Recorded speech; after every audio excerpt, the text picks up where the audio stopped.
Pueden tomar su asiento, hermanos. Qué alegría esta mañana verles en la casa del Señor. Normalmente lo decimos porque así es. Este es el mejor lugar en el que usted pueda estar. No tanto por las condiciones, que aunque cada vez tratamos que sean mejores, sino porque aquí está la presencia del Señor. Esta mañana es un honor poder tenerles a aquellos que ya les dieron la bienvenida. También me alegra tener a Josué, a su esposa y a su herencia que el Señor les ha dado. Cada uno de ustedes es una bendición. El Señor no se equivocó en traerlos esta mañana a este lugar. Y usted también fue sabio y fue dócil al llamado del Señor a nuestras vidas. Hay una diferencia entre el que sabe lo que nos pasa y el que tiene una salida para lo que nos pasa. Porque yo puedo saber lo que a usted le pasa, pero no puedo hacer nada aunque quisiera. Pero hoy quiero presentarle al que sí puede, al que sí tiene una respuesta para su necesidad. Tengo el honor desde hace casi ya 19 años, por misericordia de Dios, de dar 3 materias en el bíblico, pero hay una que siempre que la doy, es como un renuevo para mi vida, que es la materia de profetas, tanto los mayores como los menores. Y esta semana, mientras hacía mi devocional el día miércoles, el Señor ponía en mi corazón algo para nuestras vidas, algo con el que creo que nos reflejamos todos sin importar la edad. Quiero llevarlos a Jeremías capítulo 8, versículo 18. Jeremías 8, 18, en lo que usted lo haya o lo proyectan acá en la pantalla, que nos alegra también por los testimonios de lo que Dios sigue haciendo en favor de aquellos que le creen. ¿Lo tienen, hermanos? Y si no, creo que aquí está en la pantalla. Yo voy a leer hoy en la nueva versión internacional. Y nos dice de la siguiente manera Jeremías 8, 18.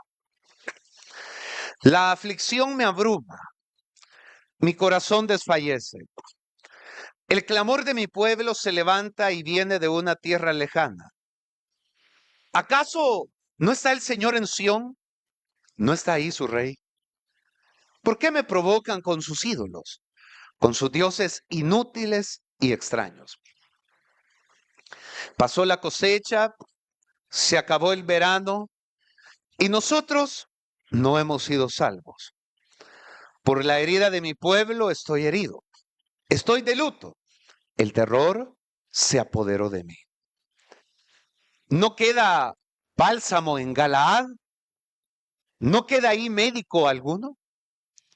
¿Por qué no se ha restaurado la salud de mi pueblo? Y quiero hablarles esta mañana bajo esta idea. Cuando la esperanza se apaga, ¿dónde está la cura para el alma? Cuando la esperanza se apaga, ¿dónde está la cura para el alma? Estas palabras dichas por el profeta no son simplemente un discurso que pertenece a un género escatológico poético. Esas palabras es el grito que sale de lo profundo del alma de un corazón que está estremecido, que está despedazado por lo que está viendo. Cuando nosotros vamos a estudiar la palabra de Dios y entramos en la época de los profetas eran hombres comunes y corrientes como lo somos nosotros. La única diferencia es que ellos habían sido escogidos por Dios para hacer 3 funciones claves: la de Navi, la de Roy y la de Chosé. Estas expresiones en el hebreo significan que eran videntes, que eran comunicadores y que eran hombres espirituales. O sea, eran hombres que apartaban un tiempo para estar con Dios. Eran hombres que sabían que lo que hablaban no era lo que ellos querían, sino que hablaban para comunicar un mensaje que les había sido dado y lo tenían que dar tal como les había sido revelado. Y era un vidente porque era aquel al que el Señor le revelaba algo que no se conocía todavía. Por eso que cuando un profeta llegaba, la gente estaba atenta porque decía: Dios nos va a decir algo. Para situarnos específicamente en el libro del profeta Jeremías, es de entender que Jeremías se siente abatido porque Jeremías sabe lo que le va a pasar al pueblo. Así como cuando usted se siente abatido, cuando usted sabe que Quizás la acción, la conducta y las decisiones de alguien que usted ama va a derivar en una consecuencia dolorosa y usted le advierte y le advierte y le advierte y usted sabe que cualquier momento le van a llamar o le van a dar la noticia que lo que usted le ha estado advirtiendo a esa persona va a ocurrir. Jeremías dice, mi corazón está abrumado por la hija de mi pueblo. Para entender esto hay que irnos 2720 años atrás. Esta historia, la mayoría de comentaristas dice que se sitúa en el año 720 antes de Cristo. Si hablamos del año 720 antes de Cristo, quiere decir que recién las otras 10 tribus que eran consideradas como el reino del norte habían sido llevadas cautivas por Asiria. O sea, 10 de las 12 tribus habían sido ya cautivadas, habían sido expropiadas, habían sido llevadas como esclavos por el imperio asirio y sobrevivían dos de esas tribus, Judá y Benjamín, que eran los que le daban vida al reino del sur, cuya capital era Jerusalén, en donde estaba una de las construcciones majestuosas más simbólicas como lo era el templo de Salomón, ese templo de oro donde descendía la presencia de Dios.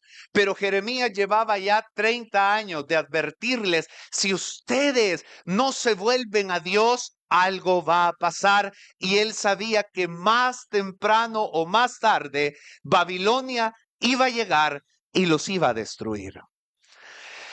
Entonces Jeremías está en este momento no solamente como un observador distante. Jeremías es parte de la realidad. Así como cuando alguien dentro de la familia de repente tiene que atender una llamada y le dicen, fulano, lo acaban de llevar detenido, fulano tuvo un accidente, fulano por andar en esto le pasó esto, o la noticia más tradicional, tristemente a veces, cuando le dicen, vas a ser abuelo, vas a ser abuela, solo que todavía no estoy casado ni casada, y no sé si quizás el muchacho se va a hacer responsable. O sea, esas noticias, o cuando le dan a usted un dictamen médico, ¿verdad? Es el contexto, es que usted no es un observador distante, usted es parte es su familia, es su sangre. Usted no quisiera que eso le pasara, usted no deseara que la persona fuera llevada hasta ese momento. Jeremías dice, estoy abatido por la hija de mi pueblo. No solamente estaba abatido por lo que les pasaba a ellos, él también era parte de lo que estaba viviendo. Dicho sea de paso, más adelante él también va a ser llevado como fueron llevados los judíos, solo que Dios va a tener misericordia de él.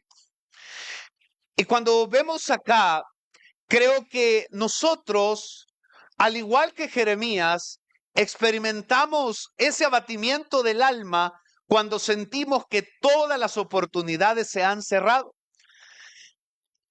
¿Qué queda para una persona, para un hombre, para una mujer, para un joven? Cuando la esperanza se apaga, ¿dónde poder encontrar la cura para el alma, para aquel matrimonio que literalmente parece que solo quedan escombros, que ya no hay ninguna oportunidad? Para aquel joven, para aquella señorita, para aquel estado de salud, ¿qué queda? Y cuando uno está en ese abatimiento, la pregunta que uno se hace es la misma pregunta que hace Jeremías, y es, Dios, ¿dónde estás? Cuando usted siente que los cielos son como de bronce, usted ora, usted ayuna, usted clama, usted gime, pero en el tiempo de Dios no hay una respuesta que a usted le dé calma. Sin embargo, en medio de este dolor hay algo que a mí me llama la atención. Y es que a pesar de su dolor, Jeremías no deja de clamar. Aunque hoy no voy a predicar de eso, hay un momento más adelante en que Dios, solo hay 2 personajes en toda la Biblia que yo encuentro cuando Dios les dice esto, y Jeremías es uno de ellos, donde le dice, ya no clames más por este pueblo. Aunque clames, no te voy a oír. Uy, qué triste es que Dios le dijera, ya no clames por tu esposo, por tu hijo, por tu hija. Por más que clames, no sé cómo se sintiera usted que Dios le dijera, ya no clames, ya no ruegues, ya no intercedas. Porque Jeremías es uno de ellos. A lo que más adelante Dios le dice, por más que clames en favor de este pueblo, yo no te voy a oír. Otro día predico de ese versículo. Pero en medio de eso, Jeremías no deja de interceder. A él le duele lo que le pasa a su pueblo. Y en esta época, para los que tienen tiempo de ser parte de esta casa espiritual, creo firmemente en mi corazón que Dios está visitando a Boquín con su presencia. Siento en mi corazón y lo puedo discernir en mi espíritu que Dios está queriendo hacer algo en medio de nosotros. Pero también así siento que el enemigo de nuestras almas no se ha quedado quieto y está queriendo generar problemas, crisis de todos lados. Jeremías dice, literalmente, mi corazón desmaya dentro de mí. Él no solamente describe su vulnerabilidad emocional, sino que en esa declaración él está entregando su dolor a Dios, porque sabe que el único que puede hacer algo por él es Dios. Este mensaje, entre los casi 115 que hoy habemos acá por la gracia de Dios, ese mensaje es para el que cree que ya no va a recibir respuesta. Este mensaje es para el que hoy está acá y quizás todos los 10 domingos que van del año todavía no ve la respuesta, todavía no ve la luz al final del túnel o puede llevar más. Este mensaje es para aquellos que ya tiraron la toalla y el Señor la va a recoger y se la va a dar en sus manos. Este mensaje es para todo aquel que no ve por dónde va a venir la respuesta. Pero al igual que una de las estrofas, yo quiero decirle que todavía hay bálsamo en Galaad para la hija de mi pueblo. Todavía hay bálsamo de parte de Dios para aquel que en su sufrimiento, aunque no ve respuesta, no deja de hacer algo, no deja de clamar. Lo primero que encuentro acá es que Jeremías se lamenta porque en su conocimiento él cree que Dios aparentemente está ausente. ¿Alguna vez usted ha sentido como que Dios está ausente de su vida, de su proceso, de su dolor, de su necesidad, de su petición? Y así como hoy que no nos habíamos puesto de acuerdo con los que dieron el testimonio, usted ve que ellos dan el testimonio, pero usted dice, ¿y el mío? ¿Para cuándo? Y Jeremías dice en el versículo 19, ¿no está el Señor en Sión? ¿No está en ella su rey? ¿Por qué me han provocado con sus imágenes talladas con ídolos extranjeros? Lo primero que encuentro acá es una pregunta desgarradora. La pregunta de Jeremías es la misma que nos hacemos nosotros en algún momento. ¿No está el Señor en Sión? ¿Puede decir conmigo esta mañana, no está Dios en Boquín? Pero más personalmente podría decir, ¿no está Dios en mi vida? ¿No está Dios en mi hogar? ¿No está Dios en mi salud? ¿No está Dios en mi economía? ¿No está Dios en mi matrimonio? Claro que Él está.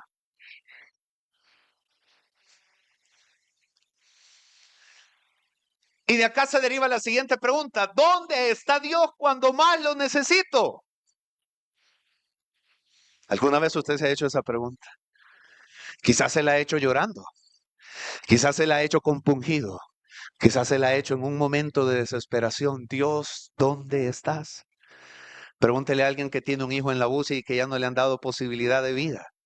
O pregúntele a una persona en el peor de los escenarios. Ahí sale ese tipo de pregunta de una humanidad. Dios, ¿dónde estás?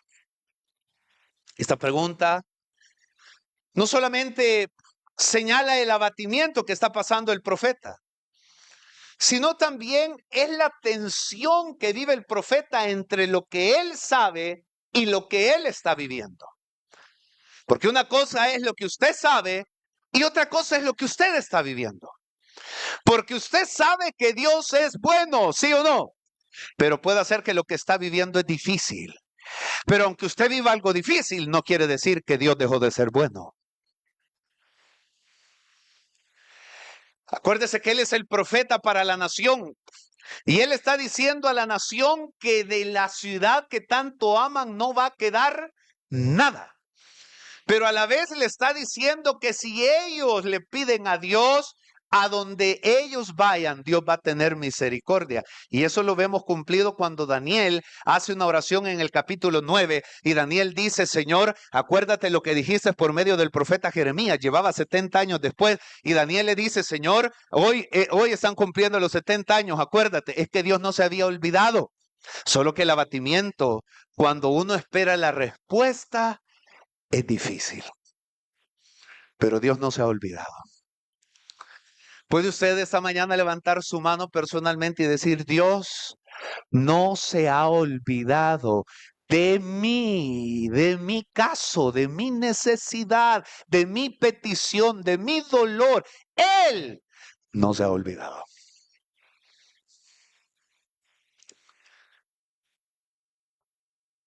Ahora, esta pregunta viene acompañada de otra situación.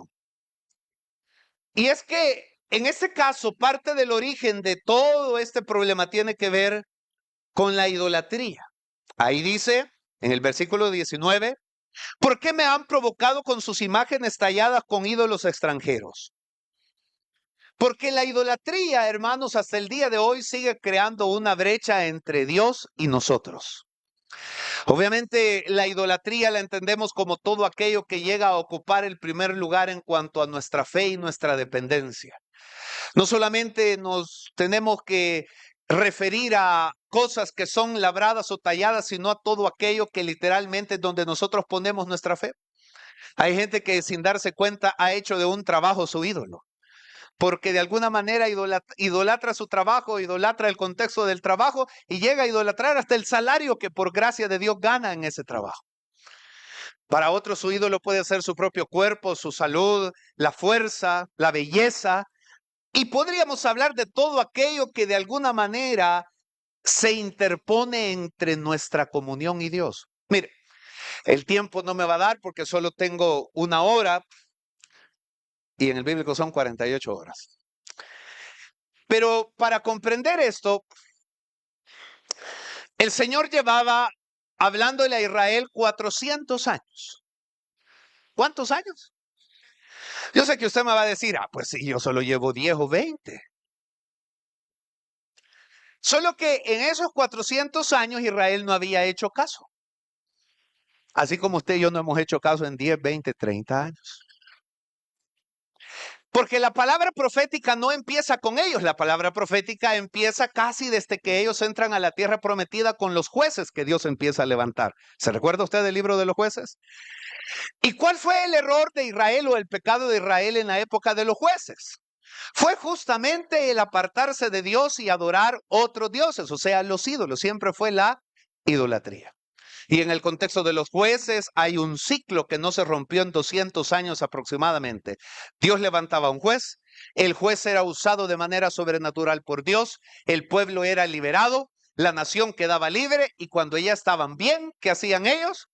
Se volvían hacia otro Dios. Eso pasó durante 200 años. Vino la monarquía y con la monarquía surgieron los profetas y surgieron también, todavía quedó ahí un remanente de los jueces como es Samuel. Pero en la época de la monarquía, Israel tuvo el mismo problema y fue el problema de la idolatría. A eso Israel le añadió un problema más y era el problema de las alianzas. Diga conmigo, alianzas. Las alianzas eran los acuerdos comerciales, políticos, diplomáticos que se hacían hace 3000 años. Solamente que las alianzas nunca las buscaba el fuerte, las alianzas las buscaba el débil. O sea, el país que tenía temor de ser invadido, el país que tenía temor de que iba a perder sus cosechas, el país que se sentía en desventaja. O sea, el país que sentía que no tenía recursos suficientes era el que buscaba alianzas. Hasta aquí esto parece lógico, salvo porque Dios les había dicho que no buscaran alianza, que Él era más que suficiente para ellos. Ese era el pequeño problema. 3000 años después, Dios nos sigue diciendo lo mismo. Él es más que suficiente para nosotros. Por eso el salmista decía: alzaré mis ojos a los montes, ¿de dónde vendrá mi socorro? Mi socorro viene exactamente. Ahora, empiezan los profetas y los profetas le empiezan a decir a Israel que rompan esas alianzas y que pongan a Dios en primer lugar. Aquí viene otra situación interesante que practicaba la nación. La nación se escudaba y le decía a los profetas, pero ¿por qué nos estás regañando por decir algo? ¿Por qué nos exhortas? ¿Por qué nos confrontas? Si nosotros estamos bien. Entonces Isaías, Jeremías, Oseas, Amós, Miqueas, que son los 5 profetas contemporáneos, le decían a la nación, sí es cierto, le dicen, ustedes le sacrifican a Jehová, solo que antes o después le sacrifican a otro ídolo. Se lo voy a decir de una manera que usted la va a sentir repugnante, pero me va a entender. Es como que su esposa o su esposo llegara hoy en la mañana, pero no hubiera pasado la noche con usted y le dijera, vámonos para el culto. ¿Qué le dijera a usted? Porque Israel le decía, no, pero nosotros te ofrecemos sacrificio, pero nosotros guardamos las fiestas. Sí, pero también le celebraban a los ídolos. O sea, estaban compartiendo su amor. Y la Biblia dice que Dios no comparte su gloria con nadie. Entonces, Israel lleva 400 años de ser advertido. ¿Cuánto? Hoy no le he dicho que le hable a nadie. Pregúntese a usted mismo. Dígase a usted mismo cuánto llevas tú, dígale. O sea, ¿cuántos años lleva usted y llevo yo de que Dios nos está hablando? El otro elemento que encuentro yo acá, que estamos en el inicio de este contexto, es lo que llamamos el rey olvidado. Porque Jeremías dice, ¿acaso no está el Señor en Sión? ¿No está en ella su rey? Ahora, esto no solo era una frase retórica. Lo que estaba queriendo decir Jeremías es que si verdaderamente ellos tenían a Dios como rey, entonces debían de someterse a ese rey. Que no lo tuvieran de adorno, sino que verdaderamente le obedecieran y se sujetaran a ese rey. Lo segundo es la angustia de las oportunidades perdidas. Eso lo encuentra usted en el versículo 20 del capítulo 8. Los salvadoreños decimos que el tiempo perdido, bah, lo sabemos, ¿verdad? La angustia de las oportunidades perdidas. Estoy yo por cumplir 46 años de edad. Lo que no pude hacer cuando tenía 20 fue una oportunidad perdida. Y aunque todavía estoy joven, ya no tanto como antes, pero tengo una oportunidad de no lamentarme cuando llegue a los 60. ¿Me estoy dando a entender? Y eso es lo que Dios nos quiere hacer reflexionar a todos esta mañana. Hay oportunidades que ya no van a regresar. Y aunque lloremos, no van a regresar. Pero sí tenemos la oportunidad que lo que por delante viene sea diferente. Jeremías, en el versículo 20, ocupa un lenguaje retórico interesante y dice, pasó la siega, terminó el verano y nosotros no hemos ido. Yo quiero que ponga su mano aquí en su corazón y se diga a usted, diga, pasó la siega, terminó el verano y yo todavía no veo respuesta. Porque eso es lo que quiere decir acá este versículo. Esta es una de las expresiones más conmovedoras que hay en toda la Biblia. Lo que está diciendo acá este contexto, en la época, estamos hablando de un país altamente agrícola, ganadero, es que la siega y el verano representaban el periodo crucial para recolectar y para almacenar alimentos. Una vez pasada este tiempo, el invierno los iba a hacer pasar dificultades si no habían aprovechado la siega y el verano. Existen tiempos, hermanos, que nos dan oportunidad, pero Esas pasan y no las aprovechamos muchas veces. Y cuando no las aprovechamos muchas veces, dejan al alma en un estado de vulnerabilidad extrema. La frase, y nosotros no hemos sido salvos, si usted quiere la puede subrayar ahí, refleja la angustia del que reconoce que tuvo oportunidad para cambiar, para buscar, para arrepentirse, pero la dejó pasar. Pareciera ser entonces que el dolor del profeta es demasiado tarde. Pareciera. ¿Cuántas personas hoy en la mañana, cuando son las 10:35 de la mañana, podemos volver atrás, a ver atrás y podemos ver que de alguna manera dejamos pasar oportunidades? Y no me refiero solo a oportunidades laborales. Me refiero también a la oportunidad que hemos podido dejar de pasar, de conocer a Dios de una manera más profunda, más real, de todo lo que quizás nos hemos perdido, que ha estado al alcance. ¿Cómo se sintiera usted ir al hospital? Y yo sé que usted se va a identificar como papá o mamá, y lleve a su hijo al hospital y de repente el doctor salga y le dice, quizás con una voz quebrada, hicimos todo lo que podíamos, pero lamentablemente falleció. Pero le dolería más que el doctor le diga, la cura estaba disponible. Lo que pasa es que usted lo trajo, vea que usted sabe.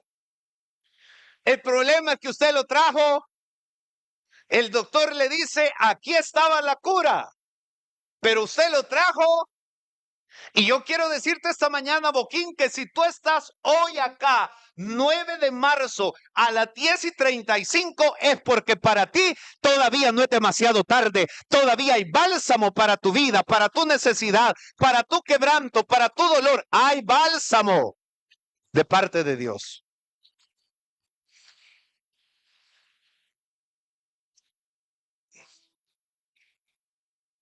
Lo tercero que encuentro acá es lo que los teólogos llaman el dolor compartido. Esto refleja el corazón de Dios. Versículo 21, lea conmigo. Por el quebrantamiento de la hija de mi pueblo, estoy quebrantado, estoy de luto. El espanto se ha apoderado de mí.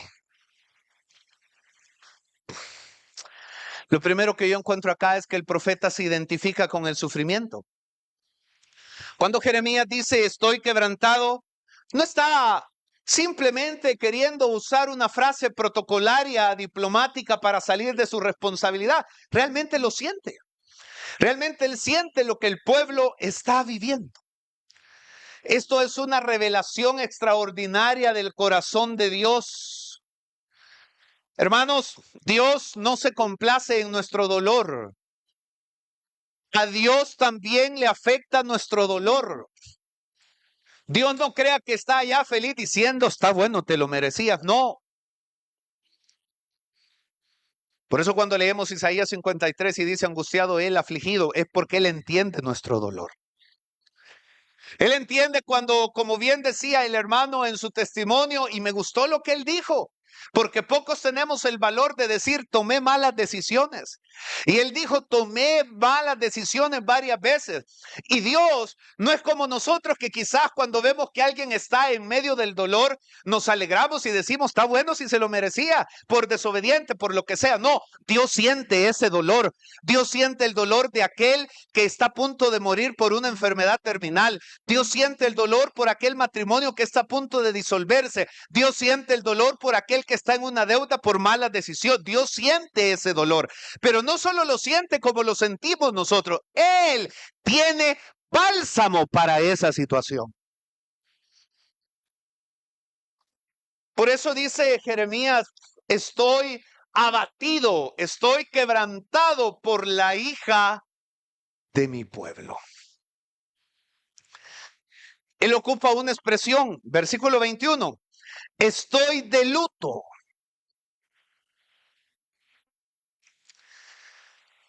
Hermanos, Entendiendo la analogía, hay momentos que usted y yo también deberíamos de estar de luto. No, no me refiero a venir a llorar. Me refiero a sentir verdaderamente lo que otros pasan. Entonces, como la respuesta no está en usted y no está en mí, ese luto no nos lleva como socialmente a... Mire, ¿qué hacen las personas normalmente cuando vamos a una vela?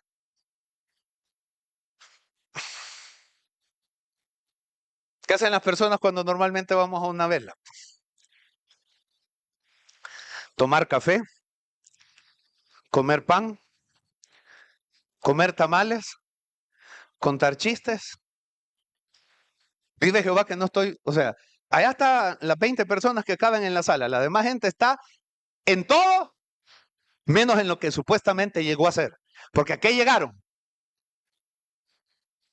Bueno, sí, ustedes nunca han ido a una vela, vaya, los entiendo. ¿A qué llegaron?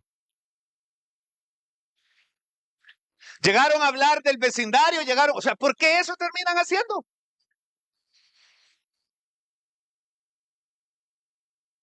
Pero Dios no. Dios cuando está de luto siente tu dolor. Por eso envió a Jesús, para que sea el bálsamo de tu dolor. Porque donde yo, Joel García, aunque tenga un título de pastor, no puedo hacer nada por ti, el bálsamo lo puede hacer por ti. Te sana, te restaura, te da vida, te cambia, te transforma. Por eso, si usted va al versículo 21, hay otra expresión que Jeremías da. Dice, el espanto se apodera de mí. Eso quiere decir que Dios siente lo que el pueblo está viviendo. El espanto se apodera. ¿Alguna vez usted se ha espantado?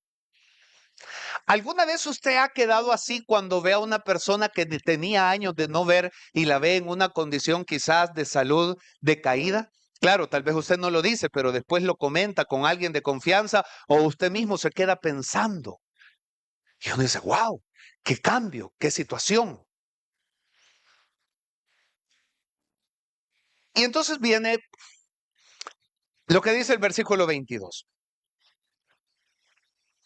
No hay bálsamo en Galaad, no hay ahí médico.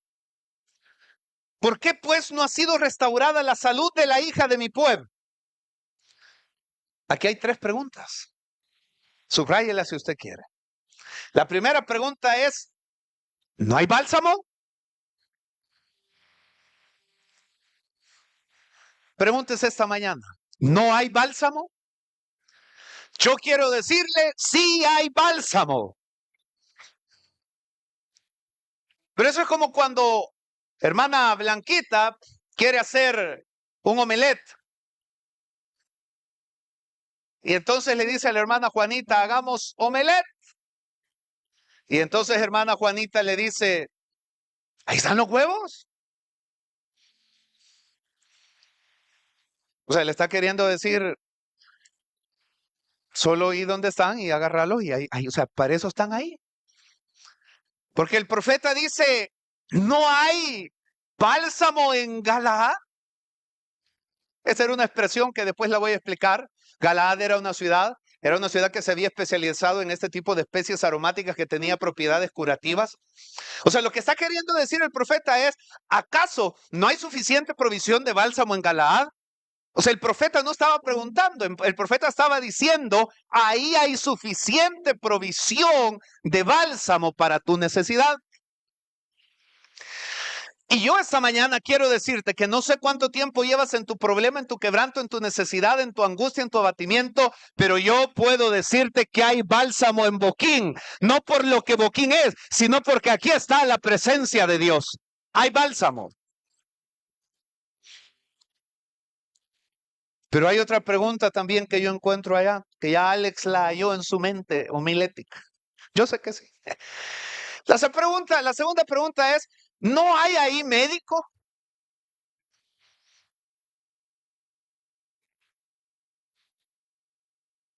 Pregunte usted conmigo, ¿no hay ahí médico? Pero hagámoslo más personal. Pregúntese a usted, ¿No hay médico para ti?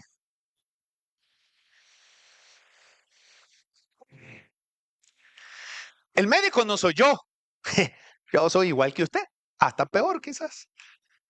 Tampoco es el cuerpo oficial, ni son las asambleas de Dios. El médico es Cristo. ¿Acaso no hay médico en Boquín que te entiende, que te puede hacer de nuevo, que puede rehacer tu corazón destrozado, que puede sanarte de todo tipo de dolor? ¿Acaso no hay ahí médico? Ahora, lo que está estableciendo acá Jeremías es lo que dicen muchas veces, aquí está hermano Héctor y otros más que pertenecen a los profesionales del área jurídica, que a veces le dicen a un ejemplo a Edwin, no nos quite el trabajo. Cuando un abogado le dice a Edwin, no le quite el trabajo, me refiero, le está diciendo, usted no sabe. Es un eufemismo, usted no sabe. Nosotros sabemos. Déjenos trabajar a nosotros. Me estoy dando a entender. ¿Qué le está diciendo el profeta? Si ahí hay médico, deja que el médico haga su trabajo. El problema es que ellos no estaban permitiendo que el médico hiciera su trabajo. Bueno, allá está el doctor Alejandro. Es como que allá, ¿cómo se llama donde estás, Alejandro? San Sebastián arriba. O sea, que hay San Sebastián abajo. No, pues allá arriba es que, a ver, abajo. Bueno, entonces, supongamos que ahí en San Sebastián arriba viven 500 personas y se desata una epidemia. Y entonces alguien puede decir, ¿y que ahí no hay médico? ¿Cómo no? Lo que pasa es que la gente no acude al médico. O si el médico va donde ellos, la gente no atiende la indicación del médico. Y si le da medicina, no se toma la dosis que le dijo. ¿Me estoy dando a entender?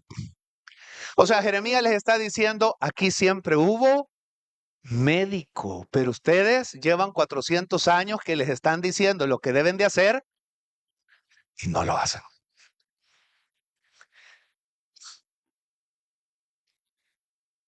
Y hay otra pregunta más interesante. Diga conmigo, si hay bálsamo y hay médico, ¿por qué no se ha curado? Esa es la tercera pregunta. ¿Por qué todavía está enferma la hija de mi pueblo? Alex, qué interesante. Si hay bálsamo y hay médico, ¿por qué no se ha curado?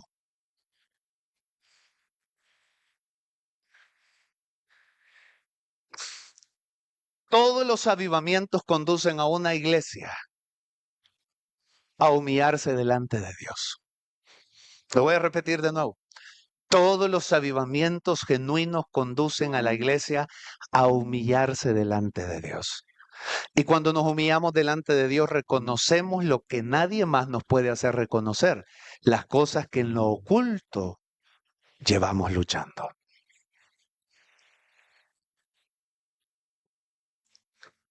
Tres preguntas. ¿No hay bálsamo? ¿No hay médico? ¿Por qué entonces no ha sido sanada o curada la hija de mi pueblo?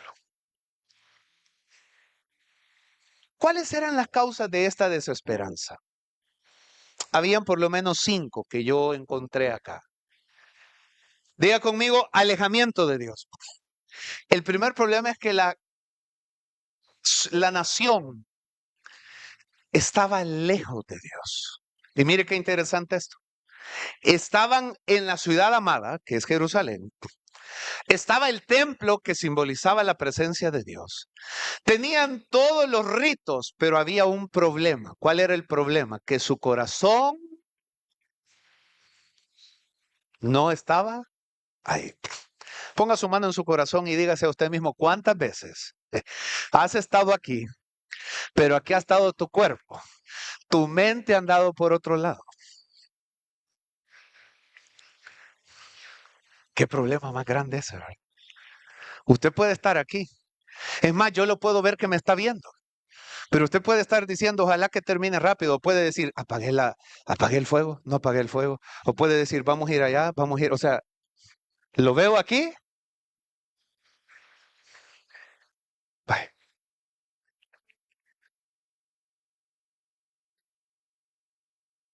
ahí estaba el templo. El lugar santísimo, todo lo que ya sabemos, lo que había, ahí estaba, descendía la Shekinah de Dios, habían los actos de purificación una vez al año.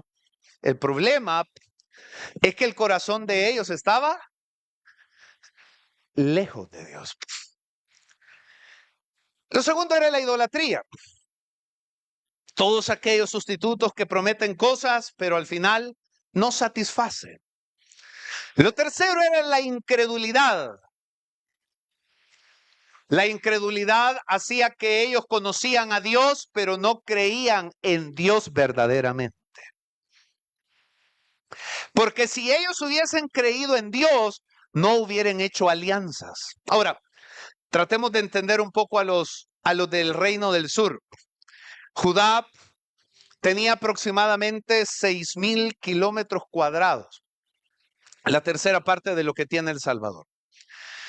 Judá tenía a su alrededor a Siria, no a Siria, sino a Siria, tenía a lo que hoy sería Jordania y a lo que sería Babilonia. O sea, lo superaban 50-1 en territorio.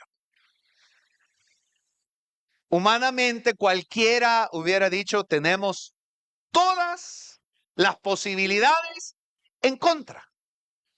Como bien dijo el hermano que 6 bancos y los 6 le dijeron, no. Pero Dios les había dicho, no busquen alianzas, yo soy más que suficiente para ti. Y no solo se los había dicho, se los había demostrado. A lo largo de 400 años hubieron varios eventos en los cuales ellos solo vencieron hasta 5 ejércitos, porque al final no fueron ellos, fue la mano poderosa de Dios. Pero ellos siempre buscaban alianzas. Eso es incredulidad. Porque yo puedo estar en la iglesia, puedo oír testimonios, puedo verlos. El problema es que no creo que eso me vaya a pasar a mí. ¿Y eso se llama? Incredulidad. El otro elemento eran heridas no sanadas. Aquellos traumas y aquellos dolores que de alguna manera generan en nosotros el que podamos apartar nuestra vida de Dios. Cuando hablamos de heridas no sanadas, hablamos de todos aquellos factores que han lacerado, dañado, minado nuestro corazón, nuestra autoestima, nuestro valor como persona, rechazo, abandono, heridas, bueno, todo lo malo que puede dañar a alguien. Y lo otro es el agotamiento. Diga conmigo, agotamiento. Hoy sí, ya estamos por terminar. Diga el que está a la par suya en el nombre del Señor, ¿alguna vez has estado agotado? Diga. ¿Alguna vez usted ha estado agotado? Agotado. Vaya. ¿Qué pasa cuando uno está agotado? Primero, cuando uno está, pero estoy hablando de agotado, o sea, extremadamente agotado. Usted no piensa bien. O sea, todas sus emociones son afectadas por el agotamiento. También cuando usted está agotado, está tan agotado que aunque quiere dormir, no puede dormir. Bien paradójico. Usted está tan agotado que de tan agotado usted quiere dormir y no se duerme.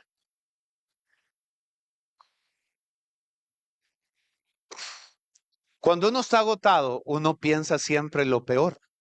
Se vuelve fatalista. El mejor ejemplo de eso es Elías. Otro ejemplo de eso es David en la cueva de Adulán.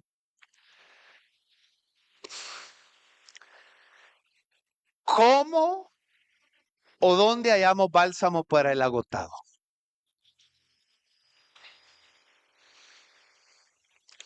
Hablo de los agotados del 2025. Hablo de los agotados que el 9 de marzo, cuando ya faltan 5 para las 11, están en la iglesia Boquín. A estos agotados les estoy hablando. Sí, porque todos en algún momento nos agotamos. Yo quisiera decirle que toda la vida ando aquí así en victoria, pero no. Hay días que yo estoy predicando y aunque estoy predicando, yo mismo estoy pensando en algún problema que tengo, al igual que ustedes. ¿Cómo encontramos bálsamo para un agotado? El agotado le dice, todo lo que me dijiste, ya lo sé y no me ha funcionado. Hay agotados que así le dicen a uno, ¿verdad, Alex? Todo lo que usted me dijo, hermano Alex, me lo sé de memoria, pero no me ha funcionado. ¿Saben que el bálsamo siempre ha estado para esos agotados? Y Jesús lo dijo de esta manera, vengan a mí, todos los que estén cansados y trabajados, y yo los haré descansar. Y esa es la palabra que Dios resonaba y la escribí. Dios quiere llevarnos a agua de reposo, estimados hermanos, porque Él conoce tu agotamiento, pero Él tiene agua que salta para vida eterna. Y donde a ti no te alegra ya nada, ni levantarte, ni bañarte, ni el trabajo, ni los hijos, porque estás agotado, el Señor puede hacer que de tu interior vuelvan a correr ríos de agua viva. Ahora, ¿cómo reconocer esto? Yo les voy a mandar este bosquejo a todos. Mi esposa le voy a pedir que se los mande a donde ella tiene varios agregados, porque no lo voy a terminar. Dice Jeremías 8:20, me gustaría que lo leamos. Voy a ser fiel al tiempo que tengo, me quedan 5 minutos. ¿Lo tienen? Versículo 20. Dice, y quiero que lo leamos juntos. 1, 2, 3. Pasó la siega, terminó el verano y nosotros no hemos sido salvos. ¿Por qué no había funcionado el bálsamo? 4 cosas. Primero, había un estado de negación. Diga conmigo negación. Y la negación es cuando de alguna manera obviamos, omitimos o no aceptamos algo que es evidente. Voy a ocupar esto con el respeto debido en el sentido de la ilustración. Y de repente, no sé, le dicen a usted, ¿verdad que tiene unas libritas de más? No, es la ropa, le dice uno. ¿A qué le echa la culpa a uno? Eso se llama negación.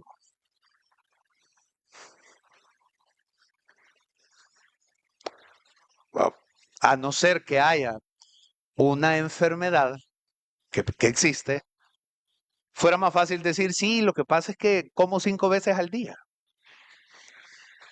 ¿Quiénes comemos 5 veces al día a veces? ¿No? 3.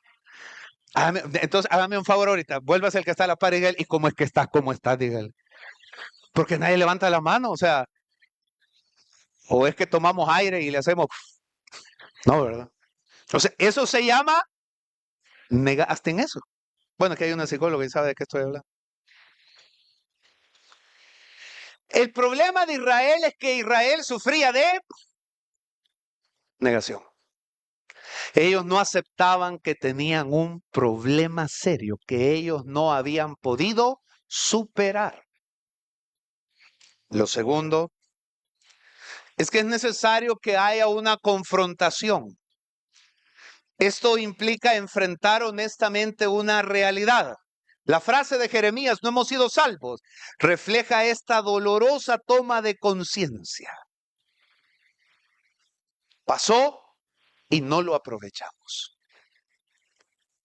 Lo tercero es el lamento. El lamento es el reconocimiento sincero. Por eso el profeta dice, mi dolor es incurable. Pero esto cierra con una búsqueda. Por eso la pregunta retórica de Jeremías, ¿no hay bálsamo en Galaad? Decía Barclay, y lo anoté como Barclay lo decía, Jeremías posiblemente está diciendo, debe de haber un bálsamo y lo voy a encontrar. Y yo creo que hay bálsamo acá para nosotros.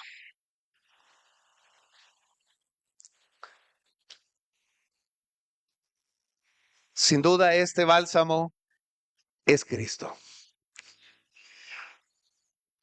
Y quiero cerrar, luego les envío todo, voy a pedir a los músicos que puedan pasar ya. Quiero cerrar con los pasos prácticos para buscar este bálsamo.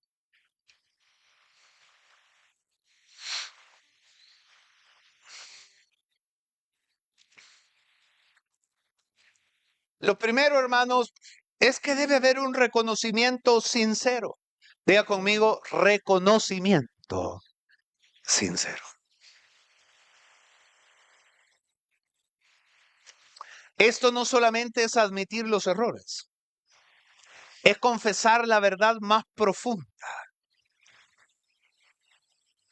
Porque solamente así vamos a encontrar bálsamo para nuestra necesidad.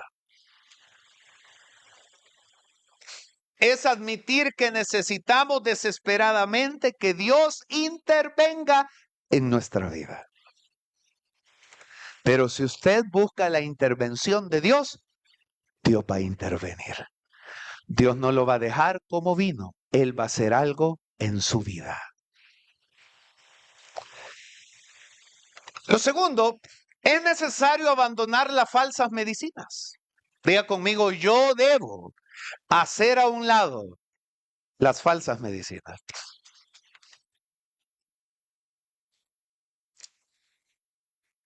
No estoy en contra de los remedios naturales, eso es diferente.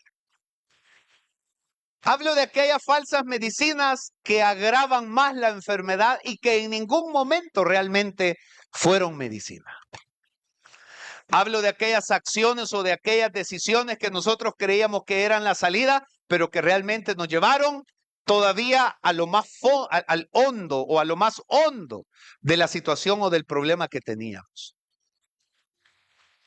Jeremías lo dijo de esta manera. Dijo, ustedes cavaron. ¿Qué habían cavado ellos? ¿Qué habían cavado ellas? ¿Para qué cavaron cisternas? Pero ellos tenían al agua viva. ¿Qué tenían ellos? ¿Y qué cavaron? Eso solo lo hace alguien que ha sido ensegado o está enceguecido de su entendimiento. Si tiene agua y tiene el agua de vida eterna, ¿para qué va a construir? Cisternas.